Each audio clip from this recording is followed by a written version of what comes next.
बिस्मिल्लाहिर्रहमानिर्रहीम। दोस्तों, आज की वीडियो में हम फर्स्ट लॉ ऑफ थर्मोडायनामिक्स के बारे में बात करें। तो दोस्तों, आपसे एक छोटी सी रिक्वेस्ट है कि हमने last time mechanical equivalence of heat से रिलेटेड एक वीडियो की थी। आप काइंडली पहले वो लाजमी देख लें ताकि आपको ये लेक्चर आसानी से समझ आ सके। तो दोस्तों, लास्ट वीडियो में हमने ये चीज़ इस्टेब्लिश की थी कि जो हीट और वर्क ये एनर्जी ट्रांसफ़र के दो तरीके हैं। ये कोई अलग चीज़ें नहीं है। ये एनर्जी को अगर आपने एक जगह से दूसरी जगह लेके जाना है तो हीट और वर्क वो ज़राए हैं, वो मोड्स हैं जिनके ज़रिए एनर्जी एक जगह से दूसरी जगह ट्रांसफ़र होती है। हीट को हम वर्क में कन्वर्ट कर सकते हैं और वर्क को हीट में कन्वर्ट कर सकते हैं। ये दोनों यानी अल्टरनेट चीज़ें हैं। दोस्तों, जाउल ने एक साबित करके दिखाया था कि वर्क और हीट के दरमियान एक रिलेशन है और उस कन्वर्जन को उसने 1 calorie is equal to 4.18 joule का नाम दिया था। अब दोस्तों, इस कन्वर्जन के दौरान कोई चीज़ कंजर्व रह रही है। ये बाद में आने वाले साइंटिस्ट ने साबित किया कि वो जो कंजर्व क्वांटिटी है वो एक प्रॉपर्टी है। प्रॉपर्टी इस वजह से क्योंकि ये जो वैल्यू आ रही है ये आप चाहे जिस मर्ज़ी तरीके से परफॉर्म करें एक्सपेरिमेंट, चाहे इलेक्ट्रिक करंट गुजारा आपने जाउल के एक्सपेरिमेंट, इसमें आपने देखा ये गैस को कंप्रेस करवाया या पानी के अंदर स्टीरिंग करवाई या दो कास्ट आयरन की प्लेटों को आपने रब करवाया, तो ये रिलेशन सेम ही रहा। तो इसका मतलब है कि जो क्वांटिटी कंजर्व हो रही है वो पाथ पे या डिटेल ऑफ सिस्टम पे डिपेंड नहीं कर रही। तो वो जो क्वांटिटी जो प्रॉपर्टी है उसको बाद में आने वाले साइंटिस्ट ने एनर्जी का नाम दिया कि जो कंजर्व्ड प्रॉपर्टी है हीट और वर्क जब एक दूसरे जब हीट वर्क में या वर्क हीट में कन्वर्ट होता है तो जो एक प्रॉपर्टी जो एक चीज़ कंजर्व रहती है वो एनर्जी है। अब दोस्तों, क्योंकि हीट और वर्क आप जानते हैं ये पाथ फंक्शंस हैं, हमने पाथ फंक्शंस के ऊपर भी एक वीडियो की है। पाथ फंक्शन और पॉइंट फंक्शन के डिफरेंस पे आप काइंडली वो भी देखें ताकि आपको ये चीज़ें क्लियर हो जाएं कि हीट और वर्क ये पाथ फंक्शंस हैं, लेकिन जो कंजर्व्ड क्वांटिटी है जब हीट वर्क में या वर्क हीट में कन्वर्ट होती है वो कंजर्व्ड क्वांटिटी एनर्जी एक प्रॉपर्टी है। दोस्तों, ये मैंने एक डेफिनेशन लिखी हुई है जो आप शुरू से पढ़ते आ रहे हैं फर्स्ट लॉ ऑफ थर्मोडायनामिक्स की या law of conservation of energy की। मैं आपको ये डेफिनेशन समझाने से पहले एक छोटी सी एग्जांपल देता हूँ, उससे आपको जो है ना वो फर्स्ट लॉ ऑफ थर्मोडायनामिक्स की law of conservation of energy समझ आ जाएगा। दोस्तों, आपके पास कहीं से जो है ना वो पैसे हाथ लग गए, आप बड़े खुश हुए, आपके पास है जी 10,000, आप भागते भागते बैंक गए और जाके डिपॉजिट स्लिप भरी और जाके जमा करवा के आ गए। ठीक हो गया दोस्तों। कुछ अर्सा गुजरा, आपको पैसों की ज़रूरत पड़ गई, आपके पास एटीएम कार्ड था, आप गए एटीएम कार्ड से जो है ना वो 5,000 बैंक से वापस निकलवा लिया। थोड़े अरसे बाद दोबारा पैसा आनी जानी चीज़ है, आपके पास दोबारा पैसे आ गए 6,000, आपने दोबारा गए डिपॉज़िट स्लिप भरी बैंक में जो है ना वो जाके जमा करवा दे पैसे। अब दोस्तों, आपको कुछ अरसे बाद ख्याल आया यार कि जो है ना बैंक में कितना बैलेंस है मेरा, चेक तो करूँ यार। तो बैलेंस किस तरह निकाल सकते हैं आप, उसका मैं आपको यहाँ पे छोटा सा आपको ये फार्मूला बताता हूँ कि बैलेंस आप किस तरह निकालेंगे। कि आपने शुरू में जाके बैंक में जमा करवाए थे 10,000, ठीक हो गया।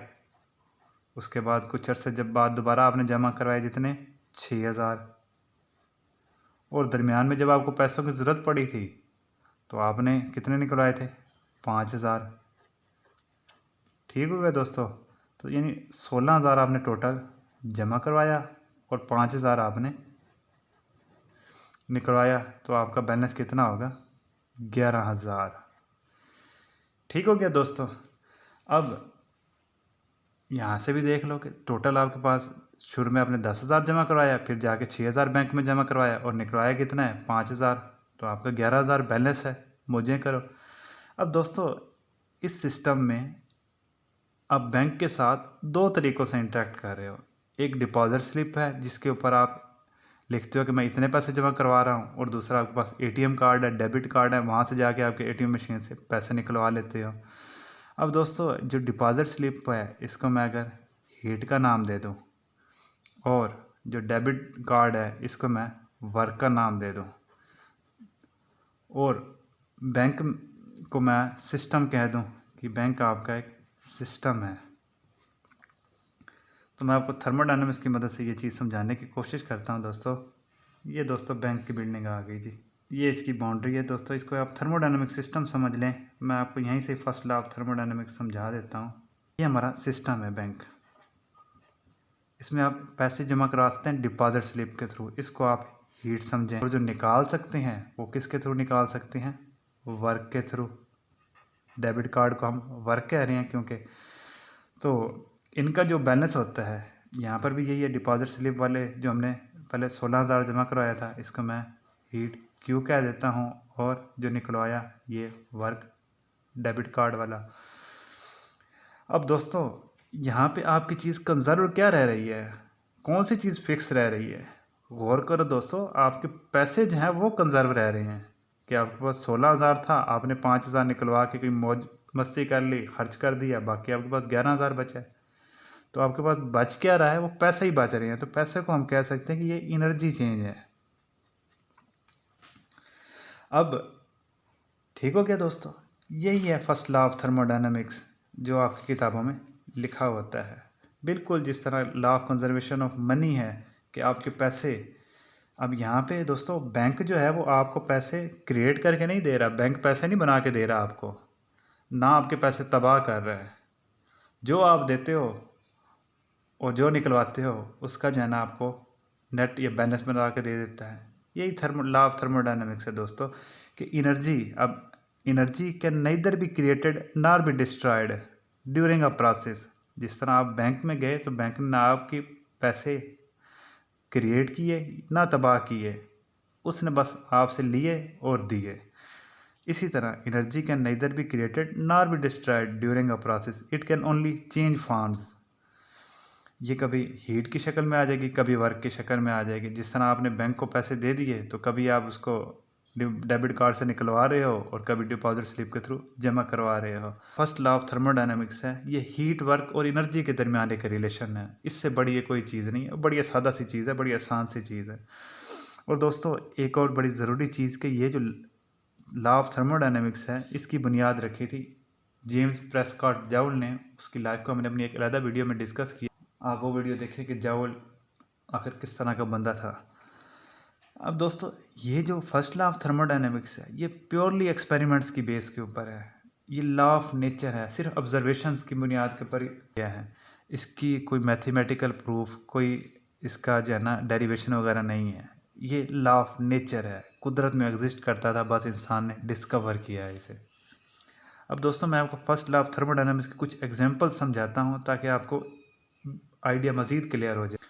दोस्तों यहाँ पे मैं कुछ एग्जांपल्स की मदद से first law of thermodynamics explain करने की कोशिश करता हूँ। दोस्तों ये मेरे पास आलू है, मैंने इसको ओवन में रख दिया तो ओवन में क्या होगा, इसके अंदर जो है ना वो हीट ट्रांसफ़र होगी। अब हीट मिसाल के तौर पर जो आलू को मिली वो 5 किलो जाउल है, तो इसका एनर्जी चेंज भी कितना होगा दोस्तों? 5 किलो जाउल ही। ठीक हो गया दोस्तों, जितनी उसको हीट मिली वही उस पोटैटो की एनर्जी में कन्वर्ट हो गई।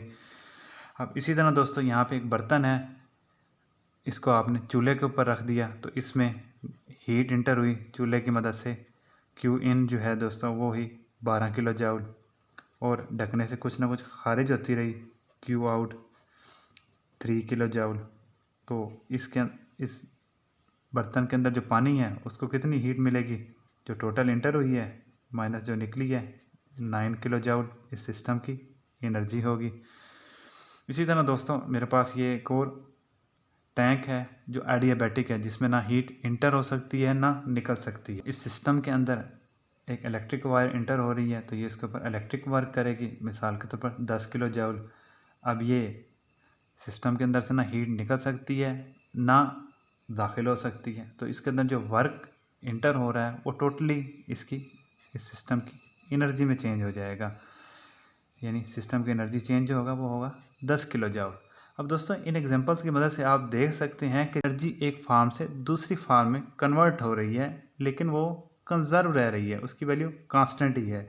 इसी तरह यहाँ पे वर्क की सूरत में थी एनर्जी 10 किलो जाउल, और ये अब अंदर जो इस टैंक के अंदर जो पानी था उसकी इंटरनल एनर्जी में, ये थर्मल एनर्जी में कन्वर्ट हो गई। तो एनर्जी एक फार्म से दूसरी फार्म में कन्वर्ट हो रही है, लेकिन टोटल अमाउंट इसकी कंजर्व्ड ही है।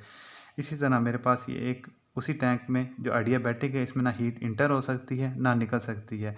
इसके अंदर एक पैडल लगा हुआ है और शाफ्ट वर्क की मदद से, और अंदर पैडल घूम रहा है और इसके ऊपर शाफ्ट वर्क होता है 10 किलो जूल। अब ये जो वर्क हुआ सिस्टम में, ये सिस्टम की एनर्जी को बढ़ा देगा और ये टोटल एनर्जी इसकी 10 किलो जूल हो जाएगी। तो दोस्तों यहाँ पे हम देख सकते हैं कि ना एनर्जी पैदा हो रही है ना कहीं ज़ाया हो रही है, एनर्जी बस एक फार्म से दूसरी फार्म में कन्वर्ट हो रही है। इसी तरह मेरे पास ये पिस्टन सिलेंडर डिवाइस है, इसके अंदर गैस है। अब ये पिस्टन मूव करता है और बाउंड्री वर्क करता है इसके ऊपर 5 किलो जूल। ये 5 किलो जूल इस गैस की इंटरनल एनर्जी या थर्मल एनर्जी को बढ़ा देगा और इसकी सिस्टम की एनर्जी हो जाएगी 5 किलो जूल। यहाँ पे हमने सेपरेटली देखा कि इस सिस्टम में हीट इंटर हुई, इसी में भी हीट, यहाँ पे वर्क, और इन दो केसेस में भी वर्क। अब हीट और वर्क को हम कंबाइन करके देखते हैं कि ये मेरे पास एक सिस्टम है, इसके अंदर ये एक पैडल लगा हुआ है जो घूम रहा है और शाफ्ट वर्क हो रहा है। शाफ्ट वर्क हुआ दोस्तों इसके ऊपर 5 किलो जूल, और इसके अंदर हीट इंटर होती है क्यू इन 10 किलो जूल, और निकलती कितनी है जी, जो लॉस हो जाता है सराउंडिंग को 2 किलो जूल। अब दोस्तों जिस तरह हमने वो शुरू में बैंक अकाउंट का बैलेंस किया था, इसी तरह एनर्जी चेंज जो होगा हमारे पास वो होगा जो हमने एनर्जी इन की है और जो निकली है। अब एनर्जी इन हुई है एक दफ़ा हीट की सूरत में और एक दफ़ा वर्क की सूरत में, तो ये दोस्तों आ जाएगा 10 - 2 + 5, तो ये आ जाएगा 13 किलो जूल। इस सिस्टम का टोटल एनर्जी चेंज होगा। दोस्तों इन सारी एग्जांपल्स में एनर्जी एक फार्म से दूसरी में कन्वर्ट हो रही है, लेकिन जो टोटल अमाउंट है एनर्जी की वो कंजर्व्ड रह रही है। अब दोस्तों यहाँ पे एक चीज़ नोट करें, यहाँ पे हमने हर जगह चेंज इन एनर्जी लिखा। दोस्तों इसकी वजह ये है कि थर्मोडायनेमिक्स हमें कोई इन्फॉर्मेशन नहीं देती कि सिस्टम की एक स्टेट के ऊपर एनर्जी क्या है। मिसाल के तौर पर मेरे पास ये एक बर्तन है जिसके अंदर गर्म पानी है। अगर आप मुझसे पूछें या किसी से भी पूछें कि इस सिस्टम के अंदर कितनी एनर्जी है, तो कोई नहीं बता सकता। थर्मोडायनेमिक्स बताएगी कि एक स्टेट से दूसरी स्टेट में जब सिस्टम गया है तो उसके अंदर कितनी एनर्जी का चेंज आया है। मिसाल के तौर पर ये पिस्टन सिलेंडर डिवाइस है, इसके अंदर गैस फिल है और कंप्रेशन होती है, तो क्या होगा, ये मॉलिक्यूल्स को कंप्रेस करेगा, इनका टेम्परेचर बढ़ेगा। अब पूछें कितना एनर्जी चेंज आया, तो ये हम बाउंड्री वर्क की सूरत में बता सकते हैं, लेकिन किसी एक स्टेट पर बताना ये थर्मोडायनामिक्स के बस की बात नहीं है। दोस्तों मैंने पूरी कोशिश की कि आपको जो फर्स्ट लॉ ऑफ थर्मोडायनामिक्स है इसका आइडिया आसानी से और सादा तरीन अल्फाज में बयान कर सकूँ। अगर किसी केस में कोई क्वेश्चन है तो please ask in comments. Thank you, good bye.